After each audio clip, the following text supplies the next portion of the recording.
Good evening student. I am Rohit Srivastava and today we will discuss. आज हम लोग अपने इस वीडियो में डिस्कस करेंगे IMU CET एंट्रेंस एग्जाम 2025 के बारे में। तो आज हम लोग इस वीडियो में ये देखेंगे कि आगे चलकर मर्चेंट नेवी को एज अ कैरियर ऑप्शन बनाने में हमारे को IMU CET का एग्जाम कैसे हेल्प करेगा और उसके साथ साथ में IMU CET से एफिलिएटेड अलग अलग कोर्सेज जैसे diploma in nautical science, BSc in nautical science and BTech in marine engineering. So इन तीनों कोर्सेज में कौन सा कोर्स हम कहां से कर सकते हैं, किसमें कैसे क्या कैरियर स्कोप है, इस पर आज हम लोग पूरी तरीके से बात करेंगे। ओके, सो हमारे पास में सबसे पहले तो तुम सारे के सारे ये क्लियर कर लो कि इस एग्जाम को कंडक्टिंग बॉडी IMU यानी Indian maritime university, so Indian maritime university इस पूरे एग्जाम को साल में एक बार में यानी एक बार कंडक्ट कराती है, ये क्लियर कर लो। ठीक है, तो एक तो हो गया कि it will happen in once in a year. Okay, ये पूरा एग्जाम तुम्हारा कंप्यूटर बेस्ड टेस्ट होता है और इसका मोड ऑफ लैंग्वेज मोड, इसका लैंग्वेज मोड तुम्हारा इंग्लिश रहता है। ठीक है, और एक तुम्हारे को MCQ multiple choice question type of है ना पेपर आता है। ठीक, इसके बाद में हमारे पास में जैसे तुम लोग इस पेपर और एग्जाम को कंडक्ट करने के प्रिपरेशन के लिए लगोगे तो उस समय में पहले तुम लोग ये जान जाओ इस एंट्रेंस एग्जाम को पास करने से हमें कौन से कोर्स में एडमिशन मिलेगा। तो इसमें हमारे पास में सबसे पहले तो IMU CET वाले earlier before 2020 with in a year 2 times ये टेस्ट कंडक्ट कराते थे, but after the covid entrance exam now it happened once in a year. So common entrance test IMU CET का एक बार साल में ऑर्गेनाइज होता है। ठीक है, तो जितने सारे कैंडिडेट मर्चेंट नेवी में जाने का सपना देख रहे हैं वो सारे के सारे इसके फॉर्म को फिलअप कर सकते हैं। ओके, इसके बाद में तुम लोग जो है अलग अलग जगह पर इसके जो 7-8 कैंपसेस हैं जिसमें से बेसिकली मैंने फोकस किया है हमारे Chennai campus, Kolkata campus, Navi Mumbai campus, Vizag campus, Mumbai campus and Kochi campus. तो इन सारे कोर्सेज पर हमारे BTech, BSc, diploma nautical science ये प्रोग्राम चलते हैं। ठीक है, इसके बाद में तुम लोग क्या करोगे कि जैसे पता करना है हमारे को कि कौन कौन से कोर्स हमारे लिए बेनिफिशियल है, तो आज के वीडियो में हम लोग इस पर थोड़ा सा 4 और 5 मिनट बात करेंगे। तो पहले तो तुम लोग ये क्लियर करो कि हमारे पास में पहला जो मोस्ट पॉपुलर कोर्स है वो है DNS diploma nautical science, diploma nautical science. इसके बाद में एक कोर्स हो गया DNS और एक BSc और एक हो गया बीटेक। ज्यादातर हमारे पास में जो कैंडिडेट इस समय फॉर्म फिल कर रहे हैं वो according to their eligibility form fill up करते हैं। अगर तुम्हारा शिपिंग में शिप को रिपेयरिंग और बिल्डिंग मैनेजमेंट में इंटरेस्ट है तो तुम लोग BSc shipping repairing and management में जा सकते हो। अगर तुम्हारा इंटरेस्ट किसी भी तरीके से एज अ कॉमर्स ग्रेजुएट या कॉमर्स पास किसी तरीके से कॉर्पोरेट कल्चर में काम करना है तो तुम इसमें शिपिंग में ई-कॉमर्स में जा सकते हो। तो इसके लिए इसमें अलग अलग कोर्सेज हैं। तो कॉमर्स वाले के लिए BBA लॉजिस्टिक है। हम लोग PCM फिजिक्स केमिस्ट्री मैथ वाले कैंडिडेट जिन्होंने 60% के साथ में फिजिक्स केमिस्ट्री मैथ का एंट्रेंस एग्जाम पास किया हुआ है, जो इस साल बोर्ड एग्जाम में पास हो रहे हैं और अपीयरिंग कर रहे हैं। ठीक है, इनका एज क्राइटेरिया मैं आगे डिस्कस करूंगा, तब भी मैं एक मोटा आइडिया दे रहा हूं। 17 से 25 ईयर का कैंडिडेट इस फॉर्म को फिलअप कर सकता है। ओके, अब इसमें हमारे पास जो एज क्राइटेरिया है वो according to casteism, okay, caste के अकॉर्डिंग है। तो यानी जो कैंडिडेट जनरल है उनके लिए एज का ओपन अप यानी एज का ओपन क्राइटेरिया है इनिशियल, ये तुम लोगों का 17 से स्टार्ट होगा एंड 25 ईयर तक का चलेगा, है ना, मेल कैंडिडेट के लिए। सेम OBC के लिए भी वही है, 17 ईयर से स्टार्ट होगा 28 ईयर तक जाएगा, देन SC/ST कैंडिडेट का 30 ईयर तक जाएगा। इसी में ही जो हमारे पास फीमेल कैंडिडेट है सबको 2 ईयर का एक्स्ट्रा एज रिलैक्सेशन मिलेगा। ओके, देन जो हमारे पास में IMU CET का एंट्रेंस एग्जाम है उसके लिए तुम्हारे को बेसिक एलिजिबिलिटी पर अपना फोकस कर लेना होगा। तो सबसे पहले तो हमारे पास में एक हो गया कि कैंडिडेट का PCM होना चाहिए, फिजिक्स केमिस्ट्री मैथ, और तीनों का एग्रीगेट परसेंट 60 क्रॉस होना चाहिए। 60 हो गया बेसिक हमारे IMU के एंट्रेंस एग्जाम और IMU के कॉलेजेस में एफिलिएशन के लिए।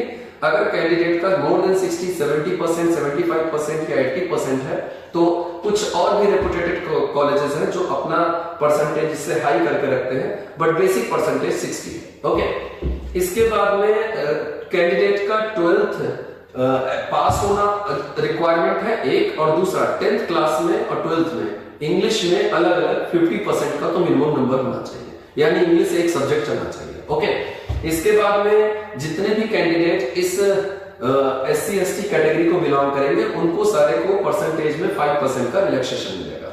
इसके बाद में हमारे पास में अलग अलग स्टेट के लिए अलग अलग रिलैक्सेशन प्रोसेस है, इसको तुम लोग एक बार देख लेना, ठीक है। हमारे पास में जो तुम्हारा जो CBT होगा, यानी हम लोग बात कर रहे हैं कि फ्यूचर में हमारे पास होने वाले IMU CET का एंट्रेंस एग्जाम, तो कंप्यूटर बेस्ड टेस्ट रहेगा, एक बात हो गई। और इसमें हम लोग IMU CET में इसका एग्जाम पैटर्न पे बात कर लेते हैं। तो नंबर 1, तुम सारे के सारे का एग्जाम करीब 2 आवर का एग्जाम रहेगा, और सॉरी नॉट 2 आवर्स, ये जाएगा तुम्हारा एग्जाम प्रोसेस में करीब 3 आवर का एग्जाम रहेगा तुम्हारे पास में, एक बात हो गई। 3 आवर के एग्जाम के बाद में इसका टोटल मार्किंग 200 मार्क्स का रहेगा। जो पेपर का सेगमेंटेशन रहेगा, पेपर तुम्हारा अलग अलग पोर्शन में बटा रहेगा, जिसमें कि तुम्हारे पास 50 क्वेश्चन फिजिक्स के रहेंगे, 50 क्वेश्चन फिजिक्स के बाद में 50 क्वेश्चन 25 क्वेश्चन केमिस्ट्री के एंड 50 क्वेश्चन मैथ्स के। तो अगर जो हमारे पास कैंडिडेट PCM वाला है तो उसको ये देख लेना है कि 125 क्वेश्चन तो अलोन उसको PCM से मिल जाएंगे। बाकी रिमेनिंग तुम्हारा रीजनिंग, एप्टीट्यूड और इंग्लिश का जो भी पोर्शन है, ये सारा का सारा 75 क्वेश्चन का रहेगा। तो ओवरऑल वेटेज इसका रहेगा तुम्हारा 200 क्वेश्चन का, और हर राइट क्वेश्चन के लिए तुम लोगों को 1 मार्क्स मिलेगा, और रॉन्ग के लिए तुम्हारे पास में नेगेटिव मार्किंग का 0.25 का रहेगा, ठीक है। इसको खत्म करने के बाद में जैसे ही तुम्हारा ये पेपर फिनिश हो जाएगा, पेपर के फिनिश होने के बाद में विदिन 10 डेज रिजल्ट डिस्क्लोज होता है। अकॉर्डिंग टू डिस्क्लोजेशन ऑफ रिजल्ट, वो तुम्हारे को अलग अलग IMU CET के कॉलेजेस में, IMU एफिलिएटेड कॉलेज में काउंसलिंग के लिए कॉल अप करेंगे। ओके, अब आते हैं आगे बढ़ते हैं। आगे जैसे हमारे पास में कैंडिडेट की बड़ी क्यूरियोसिटी रहती है कि सर फीस स्ट्रक्चर कितना रहेगा, प्राइवेट कॉलेज में कितना पैसा रहेगा, गवर्नमेंट में कितना रहेगा, तो इसको बड़ा डिटेल से याद कर लो, है ना, क्योंकि कैंडिडेट का फाइनेंशियल बैकग्राउंड इस फील्ड के लिए बड़ा इंपॉर्टेंस रखता है, ठीक है। अगर तुम मोटा मोटा अगर इस बात पे कैलकुलेट करो कि हमारे पास में कोर्सेज के अकॉर्डिंग, यानी कि ये जो मैंने यहाँ पे तुमको दिया है, ये है गवर्नमेंट कॉलेज के कोर्स का फीस स्ट्रक्चर, इसी के अकॉर्डिंग जो प्राइवेट कॉलेज का है वो इसका 1.5 और 2 टाइम्स इंक्रीज कर जाता है। तो जैसे ये हमारे पास में जो IMU एफिलिएटेड कॉलेज है, जैसे तुम्हारा मान लो हो गया IMU नवी मुंबई का कैंपस हो गया, तो उसके अकॉर्डिंग तुम लोग देखो, तो इसमें तुम्हारा जो है जो फर्स्ट ईयर का ब्रेकअप है वो है 2.75 लाख, यानी कि तुम्हारा जो फीस का स्ट्रक्चर आता है वो ये रहता है, यानी कि तुम्हारे पास में यहाँ पर एडमिशन फीस में शुरुआत में 30,000 डिपॉजिट होगा और 245 तुम्हारा जो है फर्स्ट ईयर का फीस स्ट्रक्चर, तो दोनों मिलाकर 2,75,000। तो अब कोर्स की बात करते हैं। अगर तुम लोग जा रहे हो 1 ईयर के DNS कोर्स पर, डिप्लोमा नॉटिकल साइंस पर, तो तुम्हारा टोटल एक्सपेंस पड़ेगा 2.75 लाख, एक बात। दूसरी, अगर तुम लोग BSc नॉटिकल साइंस पर जा रहे हो तो BSc नॉटिकल साइंस में तुम्हारा 3 ईयर का कोर्स स्ट्रक्चर रहेगा, इसकी तुम्हारे को फीस पड़ेगी 275 into 3, यानी कि it will be near about the 8 point something lakh जो तुम लोग काउंट करोगे। अगर तुम लोग तीसरा कोर्स यानी बीटेक ऑप्ट कर रहे हो तो बीटेक का देखो तुम्हारा पूरा course structure, first year, second year, third year, fourth year, BTech का तुम्हारा टोटल खर्चा इस प्रोग्राम में गवर्नमेंट कॉलेज में 11 लाख के आसपास का आएगा। ओके, अब इसको फिनिश करने के बाद में अब बात करते हैं कि सैलरी। अच्छा, ये स्टूडेंट का बेसिक क्वेश्चन है कि सर पैसा कितना मिलता है ना, सैलरी कितनी मिलती है। तो सैलरी पर आप लोग फोकस करोगे तो सैलरी में हमारे पास में पहली बात तो हम लोग जो वीडियो की स्टार्ट किए थे उसका नाम है मर्चेंट नेवी। तो मर्चेंट नेवी में बेसिकली शिपिंग कंपनीज गुड्स को ट्रांसपोर्टेशन के थ्रू एंड कार्गो आर्टिकल्स को, यानी सामान को एक जगह से दूसरी जगह कैसे ले जाते हैं, उस पर जो अर्निंग होती है वो डिस्ट्रीब्यूशन हो गया।